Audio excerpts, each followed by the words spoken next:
ಪಟ್ಟಿ ಮಾಡಿ ಕೊಟ್ಟಿದ್ದಾರೆ. ಯಾರು ಕೊಟ್ಟಿದ್ದು ಅವರ ಹೆಸರು ತಗೊಳ್ಬೇಕು. ಉಮಾ ಹೆಸರನ್ನು ಕೊಟ್ಟಿದ್ದಾರೆ. ಈಗ ಅದನ್ನು ಓದಿ ಹೇಳ್ತೇನೆ. ನಾವು ಯಾರು ಎಲ್ಲಿದ್ದೇವೆ ಅಂತ ನೋಡೋಣ. ಒಬ್ಬರು ತೋರಿಸ್ತಾರೆ, ಗಂಟೆ ಬಾರಿಸಿ ಡಿಸ್ಟರ್ಬ್ ಮಾಡ್ತಾರೆ. ಯಾರು ಆಡಿಯನ್ಸ್ ಹೇಳಿದ್ದಾರೆ ಇಷ್ಟೇ ಗಂಟೆ ಬಾರಿಸಬೇಕು ಅಂತ, ಅದನ್ನು ಒಟ್ಟು ಬಾರಿಸಿ ಅವರಿಗೆ ಡಿಸ್ಟರ್ಬ್ ಮಾಡ್ತಾರೆ. ಇನ್ನು ಚಿತ್ರ ಬರೆದು ಅದಕ್ಕೆ ರಾಂಗ್ ಟೈಟ್ಲ್ ಕೊಡ್ತಾರೆ. ಗೋಡೆಯಲ್ಲಿ ಚಿತ್ರ ಬರೆದು ಗೋಡೆಯಲ್ಲಿ ಅದಕ್ಕೆ ರಾಂಗ್ ಟೈಟ್ಲ್ ಕೊಡ್ತಾರೆ, ಅದನ್ನು ಬಿಟ್ಕೊಳ್ಬೇಕು ಅಂತ ಹೇಳಿ. ಆಮೇಲೆ ಕಡಲೆಕಾಳು ಕೊಟ್ಟಿದ್ದೇವೆ, ಅದನ್ನು ಕೈಯಲ್ಲಿ. ಆಮೇಲೆ ಒಂದು ವಿಷಯ ಕೊಡಿ ನೀವು ಅವರಿಗೆ, ಅದಕ್ಕೆ ಚಿತ್ರ ಬರಿಬೋದು. ಈಗ ಕೆಲವೊಮ್ಮೆ ಟೆಕ್ಸ್ಟ್ ಬುಕ್ಕನ್ನು ಕೊಡ್ತೇವೆ, ಟೆಕ್ಸ್ಟ್ ಬರಿಬೇಕು, ಅದು ಕೂಡ ಮಾಡಿ ತೋರಿಸಿದ್ದಾರೆ. ಇವತ್ತು ಟೆಕ್ಸ್ಟ್ ಬುಕ್ ಇಟ್ಕೊಳ್ಳಿಲ್ಲ, ಸ್ವಲ್ಪ ಹೊಸಬರು ಇದ್ದಾರೆ. ಇನ್ನು ಇದರ ಮಧ್ಯೆ ನಂಬರ್ ನೆನ್ಪಿಟ್ಟುಕೊಳ್ಳಿ ಕೊಡ್ತೇವೆ, ಮ್ಯೂಸಿಕ್ ಹಾಕ್ತಾರೆ, ಅದನ್ನು ನೆನ್ಪಿಟ್ಕೊಳ್ಬೇಕು. ಅಧಿಕ ಪ್ರಸಂಗಿ ಒಬ್ಬ ಬರ್ತಾನೆ, ಏನೋ ನಮ್ಮನ್ನು ನಗಿಸ್ತಾನೆ, ಇವರನ್ನು ನಗಿಸಿ ಡಿಸ್ಟರ್ಬ್ ಮಾಡ್ತಾ ಇರ್ತಾನೆ. ಇವತ್ತು ಸಂಖ್ಯೆ ಜಾಸ್ತಿ ಇಲ್ಲ, ಇಲ್ಲಾಂದ್ರೆ ಅವ್ರು ಬಂದು ಡಿಸ್ಟರ್ಬ್ ಮಾಡ್ತಾನೇ ಇರಬೇಕು ಅವರಿಗೆ. ಅಂದರೆ ಸಂತೆಯಲ್ಲೂ ರ್ಯಾಂಕ್ ತೆಗಿಬೇಕು ಅಂತ ಚಾಲೆಂಜ್ ಹೇಳೋದು, ಎಲ್ಲಿದ್ದು ರ್ಯಾಂಕ್ ತೆಗಿಬೋದು, ಅಂದರೆ ಮರ್ತು ಹೋಗೋದೊಂದು ಇಲ್ಲ ಅಂತ ಹೇಳಿ ವಾದಿಸ್ತೇವೆ ಅವರು. ಹಾಗಾಗಿ ಅಧಿಕ ಪ್ರಸಂಗಿ ಬಂದು ತೊಂದರೆ ಕೊಡ್ತಾರೆ. ಇನ್ನು ಒಂದು ಕೊನೆಯದನ್ನು ಹೇಳೋದು ಬೇಡ ಅಂತ ಹೇಳಿದ್ದಾರೆ, ಹೇಳಿಲ್ಲ ಅಂತವರ ವಾದ. ನಿಮಗೆ ಹೀಗೆಲ್ಲ ಕೂತ್ಕೊಳ್ಳಿಕ್ಕಾಗೋದಿಲ್ಲ, ನೀವು ಸೀರಿಯಸ್ ಆಗಿಬಿಡ್ತೀರ. ಅದಕ್ಕೆ ಅದನ್ನು ಹೇಳಲ್ಲ ನಿಮಗೆ. 13ನೇದು ಅದು ಒಂದು ಪ್ರಿಡಿಕ್ಷನ್, ಅದು ಮೊದಲೇ ಹೇಳಲಿಕ್ಕಿಲ್ಲ, ಅಂದರೆ ಮೊದಲೇ ಹೇಳಬಾರ್ದು ಅನ್ನೋದಕ್ಕೆ ತೆಗೆದು ಇಟ್ಕೊಂಡಿದ್ದೇವೆ. 13 ವಿಷಯಗಳನ್ನು ಒಟ್ಟು ಈಗ ಪ್ರದರ್ಶನ ಮಾಡ್ತಾರೆ ಏಕಕಾಲಕ್ಕೆ. ಆ ದೃಶ್ಯ ಆರಂಭ ಮಾಡ್ತೇವೆ. ಧ್ಯಾನ ಆಯಿತಾ? ಧ್ಯಾನ ಮಾಡಿದ್ದಾರೆ. ಧ್ಯಾನ ಅಂದರೆ ಅವರು ಧ್ಯಾನದಲ್ಲಿ ಏನು ಹೇಳ್ಕೊಳ್ತಾರೆ ಅಂದರೆ, ಎಂಜಾಯ್ ಮಾಡ್ತಾನೆ, ಎಂಜಾಯ್ ಮಾಡ್ತಾ ಇದ್ದಾರೆ. ಎಂಜಾಯ್ ಮಾಡೋದೇ ರೆಕಾರ್ಡ್ ಆಗ್ತದೆ ಅವರಿಗೆ. ಎಂಜಾಯ್ ಮಾಡೋದಕ್ಕೆ ಟ್ರೈನಿಂಗ್ ಬೇಕಾದಷ್ಟು. Okay, start. ವಸ್ತುಗಳನ್ನು ಕೊಡಿ, ಅವ್ರು ಬರೀಲಿಕ್ಕೆ, ಚಿತ್ರ ಬರೀಲಿಕ್ಕೆ ಏನಾದರೂ ಒಂದು ಇವೆಂಟ್ ಕೊಡಿ. ಈ ದೇಶದ ಸಮಸ್ಯೆ ಯಾವ್ದಾದ್ರು ಕೊಡಿ. ಓಕೆ, ಈ ದೇಶದ ಯಾವ್ದಾದ್ರು ಸಮಸ್ಯೆ ಕೊಡಿ. ಪ್ಲಾಸ್ಟಿಕ್ ಅಂದರೆ ಪ್ಲಾಸ್ಟಿಕ್. ಇನ್ನೊಂದು ಸಬ್ಜೆಕ್ಟ್ 3-4 ಕೊಡಿ, ಅದನ್ನೆಲ್ಲ ಸೇರಿಸಿ ಬರೀತಾರೆ. ಎಡ ಕೈಯಲ್ಲಿ ಒಂದು ಚಿತ್ರ ಬರಿತಾ ಇರಬೇಕು. ಪರಿಸರ ಸಮಸ್ಯೆ ಬೇರೆ ಯಾವುದು? ಪಾಪ್ಯುಲೇಷನ್ ಸಾಕ? ಅದರಲ್ಲಿ ಯಾವುದು 4 ಮಾಡಿ 4 ಸೇರಿಸ್ಕೊಂಡು ಮಾಡ್ತಾರೆ. ಅದರಲ್ಲಿ ಎಡಕೈ ಚಿತ್ರ ಬರಿತಾ ಇರಬೇಕು ಯೋಚಿಸ್ಕೊಂಡು. ಯಾವುದು? ಮೊಬೈಲ್ನ ಪರಿಣಾಮ. ಹೌದು, ಭಾಳ ಚೆನ್ನಾಗಿದೆ ಉದಾಹರಣೆ ನಮಗೂ ಇದೆ. ಓಕೆ, ಕಡಲೆಕಾಳು ಲೆಕ್ಕ ಮಾಡ್ತಾರೆ, ರೂಬಿಕ್ ಕ್ಯೂಬ್ ಮಾಡ್ತಾ ಇರಬೇಕು. 13 ವಿಷಯಗಳನ್ನು ಒಟ್ಟು ಈಗ ಸ್ಟಾರ್ಟ್ ಮಾಡ್ತಾರೆ. Ready, start.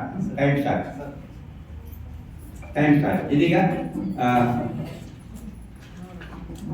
9 ಹೂ, ಫ್ಲವರ್. 25 ಸರ, ಚೈನ್.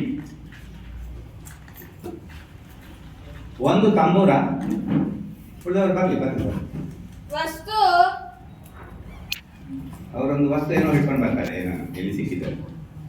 ಅದೆರಡನ್ನು ಅವರು ಇದ್ರ ಮತ್ತೆ ಕೂಡ ನೆನಪಿಟ್ಕೊಳ್ಬೇಕಾದ್ರೆ ಒಂದು 300 ವಿಷಯ ನೆನಪಿಟ್ಟುಕೊಂಡು ಹಾಗಾಗ್ತದೆ. 20 ನಿಮಿಷ ಆಡಿಯನ್ಸಿಗೆ ತೋರಿಸ್ಬೇಕು. ಓಕೆ, ಅವರು ನೆನಪಿಟ್ಕೊಳ್ತಾರೆ. ಓಕೆ, 7 ಗಡಿಯಾರ.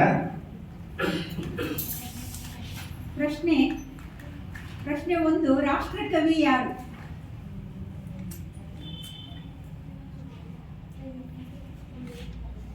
ಪುಸ್ತಕ.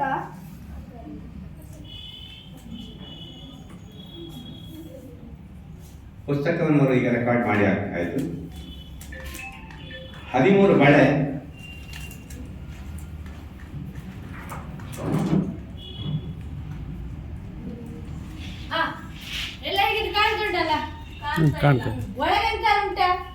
ಇದೆ ಅದು ಎಲ್ಲರಿಗೂ ಕಾಣಿಸ್ತದೆ. ಅದರಲ್ಲಿ ಒಳಗೆ ಯಾರು ಡಿಫೈನ್ ಮಾಡಿರ್ತಾರೆ.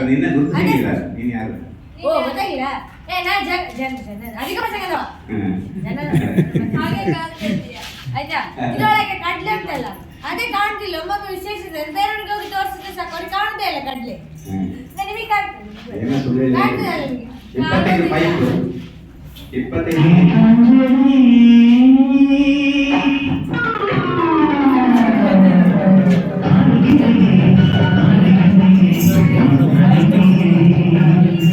25 ಪೈಸೆ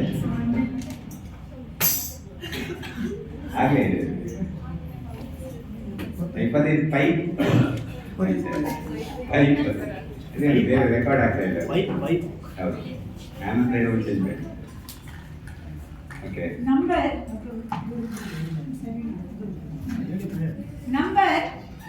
99.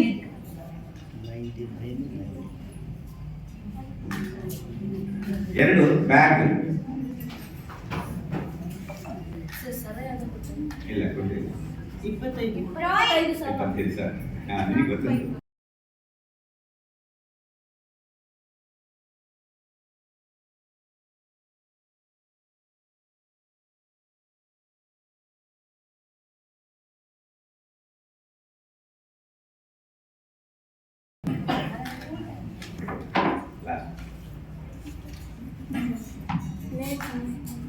ಆ ಕಡೆ ಆ ಕಡೆ.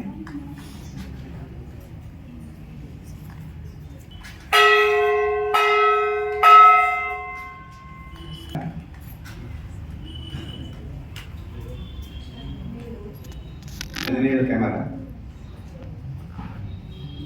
ಪ್ರಶ್ನೆ 2, ಅತಿ ಪ್ರಸಿದ್ಧವಾದ ಸ್ಮಾರಕ ಯಾವುದು? ಅತಿ ಪ್ರಸಿದ್ಧವಾದ ಸ್ಮಾರಕ ಯಾವುದು?